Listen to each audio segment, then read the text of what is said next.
Olá a todos, sejam todos muito bem-vindos. Hoje vamos conversar sobre como a ciência evolui. E vamos, para a gente deixar mais específico, a gente vai falar sobre como a física clássica evoluiu para a física moderna. Bom, então inicialmente vamos falar o que seria, né, a diferença da física clássica para a física moderna. Então, a física clássica ela se consolida no século XVII com os trabalhos de Isaac Newton, né, que é um dos homens mais proeminentes da física clássica, tanto que em algumas literaturas a gente encontra, né, como física newtoniana. Ela se consolida quando Newton descreve, né, as leis do movimento da gravitação universal. Já a física moderna ela surge alguns séculos depois, né, já no século XX, e com ela veio uma revolução tanto no campo da física quanto no campo de entendimento do mundo que a gente vive. Bom, um dos melhores exemplos de a gente entender, né, a evolução da ciência, né, essa evolução entre a física clássica e a física moderna, é a gente dar uma analisada, né, dar uma relembrada sobre a evolução dos modelos atômicos. Então, como começa? Né? Então, os átomos, né, desde muito tempo, do grego, né, a gente acreditava que a matéria era feita de pequenos blocos, né, blocos de construção da matéria, que até então se acreditava ser indivisível, né? Tanto que átomo do grego antigo quer dizer indivisível. Muitos anos depois, no século XIX, John Dalton ele retomou essa ideia e usou ele para explicar como funcionavam as combinações químicas, mas ainda não tinha nenhum detalhamento sobre a estrutura interna do átomo ainda. Porém, né, os estudos continuaram, né, e o que iniciou, né, a nossa mudança de visão do átomo ser indivisível foi com Thomson. Né? Ele estudava os raios catódicos e ele descobriu o elétron. Né? Então ele propôs, né, o que a gente chama que seria o pudim de passas. Né?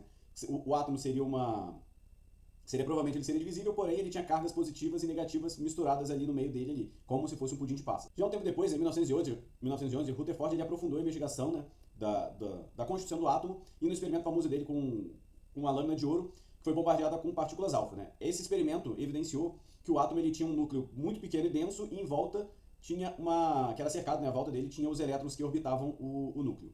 Porém, né, uma dúvida, né, um questionamento que perdurava muito nessa época era por que o elétron, se ele era carregado negativamente e o núcleo era positivo, por que eles não se atraíam, né, como eram cargas opostas, deveriam se atrair, e por que ele não se atraía e caiu no núcleo. E em 1913, Niels Bohr, né, ele foi inspirado pelas ideias de Max Planck, que a gente vai falar um pouco dele depois, sobre a quantização da energia, ele propôs que os elétrons giravam em órbitas quantizadas específicas, né, absorvendo ou emitindo energias quantizadas, né, em pacotes, e assim fazia com que o elétron fosse mais estável na órbita em volta do núcleo. Já, né, nesse período, um pouco depois, né, cientistas como o Schrödinger e o Heisenberg eles aperfeiçoaram o modelo, criando o modelo atômico quântico que a gente conhece hoje. Nesse modelo, os elétrons não têm uma órbita fixa em volta do núcleo. Né? Eles estariam uma nuvem de probabilidade de uma região que eles poderiam ser encontrados naquela região. E a equação de Schrödinger ela tornou-se uma ferramenta fundamental para descrever esse comportamento do elétron ali nessa região de probabilidade. Bom, com esse modelo atômico, comparando esses modelos atômicos, a gente consegue perceber muitas características diferentes tanto da física clássica quanto da física moderna. A primeira diferença é entre determinismo e probabilístico. Então a física clássica ela é determinística. O que isso quer dizer? Se eu tenho os dados iniciais de um corpo, de um planeta, de alguma coisa que é macro, eu consigo prever exatamente onde esse corpo vai estar, a velocidade e tudo, como esse corpo vai estar em um determinado momento. Ou seja, com precisão. Né? Enquanto a física moderna, ela é probabilística, eu consigo calcular somente a probabilidade de alguma coisa acontecer.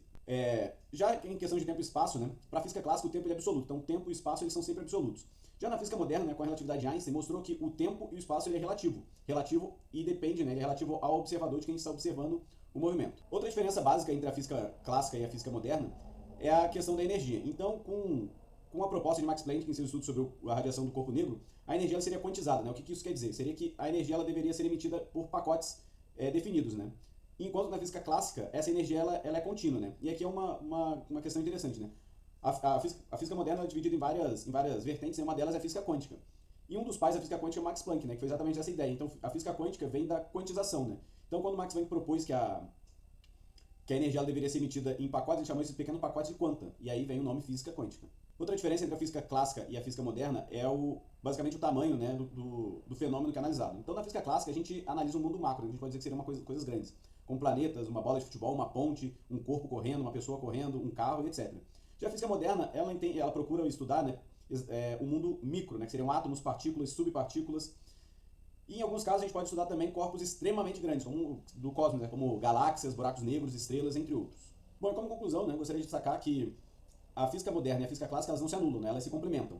Então, como eu utilizei ali a evolução do modelo atômico para a gente entender que, com o passar do tempo, o nosso conhecimento científico vai evoluindo, com isso até que a nossa tecnologia evolui, e com isso a gente consegue observar fenômenos que a gente não observava antes e propor, né, soluções. Né? Então foi assim que aconteceu com Newton em relação à gravitação universal, depois veio Einstein com a relatividade e o efeito fotoelétrico, Max Planck explicando ali o fenômeno do corpo escuro, entre muitos outros. Né? A gente tem muitas mulheres também que contribuíram muito para a física moderna. Né? Dentre elas, Marie Curie, com o estudo, né, radioatividade, e Elisa Meitner, que descobriu, né, sobre o decaimento atômico. E muito obrigado, né, gostaria de agradecer a atenção de todos e até a próxima.